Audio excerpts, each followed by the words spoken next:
પ્રશાંત મહેશભાઈ પટેલ।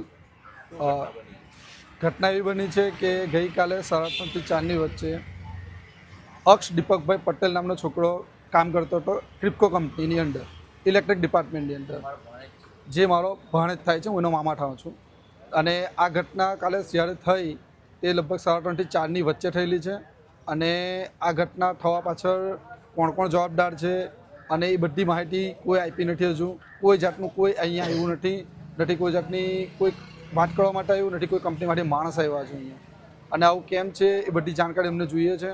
બીજું, હવે અક્ષ ઇલેક્ટ્રિક ડિપાર્ટમેન્ટમાં કામ કરતો હતો, એ 20 થી 30 ફૂટ ઉપર ચડીને કામ કરે છે, તો ત્યાં એને સેફ્ટીનું શું ધ્યાન આપવામાં આવ્યું? વિધાઉટ હાર્નેસ એ વ્યક્તિ કઈ રીતે ઉપર ચડે છે? કેમ સેફ્ટી ડિપાર્ટમેન્ટ શું કરે છે ત્યાં? કેમ ધ્યાન આપવામાં નહીં આવ્યું? બીજું, ચાલુ લાઈને કામ કરે છે તો લાઈન બંધ કરવામાં કેમ ના આવે? લાઈન બંધ કરવાની જવાબદારી કોની છે? આમાં દરેક જવાબદાર માણસ અહીં હાજર થાય ને એની જાણકારી આપે। અને બીજું, જે કંપનીમાં આ બધું થાય છે તો કંપની કેમ આવી જવાબદારી લેવા તૈયાર નથી? ગઈકાલે 4 કલાક 6 કલાક રાહ જોયા પછી કંપનીમાંથી એક માણસ આવે છે અને તે બી એવું કહે છે કે કંપની આના માટે જવાબદાર નથી। કેમ, શું કંપનીમાં કોન્ટ્રાક્ટ પર કામ કરો ગુનો છે? કંપનીની અંદર કોન્ટ્રાક્ટ પર કામ કરીએ એટલે બસ ખાલી કોન્ટ્રાક્ટરની જ જવાબદારી, કંપનીની કોઈ જવાબદારી નહીં, તો કંપનીની અંદર કામ કરવાનો શું મતલબ છે? આટલી મોટી કંપની છે તો કંપનીના આટલા નાના માણસો કામ કરે છે તો એની જવાબદારી કંપનીની કઈ રીતે નથી?